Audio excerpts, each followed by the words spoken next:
When we think of members of the Jedi Order, it's not difficult to generalize. For example, we would never associate a Gungan or a Hutt with the Sacred Order. Though, as proven by the first part of today's video, anything is possible in a galaxy far, far away. So with that in mind, here are 5 more aliens you would not expect to be Jedi. Number 5. Sharad Hutt. As a member of the human race, Sharad Hutt doesn't seem like an obvious candidate for today's list. However, his biology comes secondary to the lifestyle he grew accustomed to. For you see, Sharad was fathered on Tatooine by a warlord of the native Sand People. This meant he quickly adapted to their cultural and nomadic traditions. He even carried aspects of this unusual upbringing throughout his tenure with the Jedi Order. In fact, by retreating to his homeworld and donning the apparel of his tribe, Hutt managed to survive the Great Jedi Purge. This brought about the unbelievable spectacle of a lightsaber-wielding, Force-sensitive Tusken Raider. Number 4. Pong Krell. If Star Wars Episode 2 Attack of the Clones taught us anything, it's that basilisks are the ideal diner owners, not Jedi.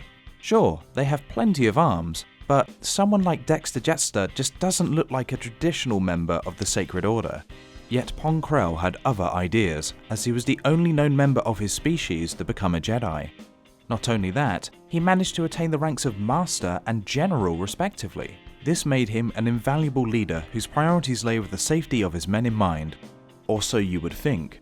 In reality, Krell was selfish and self-serving, so when he foresaw the demise of both the Jedi Order and the Galactic Republic, there was only one outcome on his mind: treason. Pong was quick to turn on his men, as a result, freely cutting them down with his twin double-bladed lightsabers. Though his reign of terror was eventually thwarted by a once loyal clone who could simply take no more. Number 3. Thawne. On the surface, Thawne appeared to be nothing more than a beast you might find in a gladiatorial arena. Yet, despite his stature, he became one of the most revered Jedi Masters of the Old Republic era. His knowledge of the Force and some of its rarest techniques was unparalleled at the time, making him a highly sought-after mentor. Moreover, Thawne played an integral part in the bloody and brutal Great Sith War, and he did all of this without much use of his ancient lightsaber. Not bad for someone who was more or less a Taurosaurus. Number 2. Kraven. If there was one species you would not associate with the Jedi Order, it's the Sith purebloods. I mean, Sith is literally in the name. So surely, someone with the blood of generations of dark side Force users would refrain from switching allegiances, right? Well, that wasn't always the case. Take Sith Lord Kraven for example. As a member of the Redskin race, he became a pivotal figure in the reconstructed Sith Empire. However, when instructed to destroy Tatooine with the devastating shock drum, his conscience finally got the best of him. Kraven abandoned the dark side soon thereafter, finding a new purpose in life as one of the members of the Jedi Order.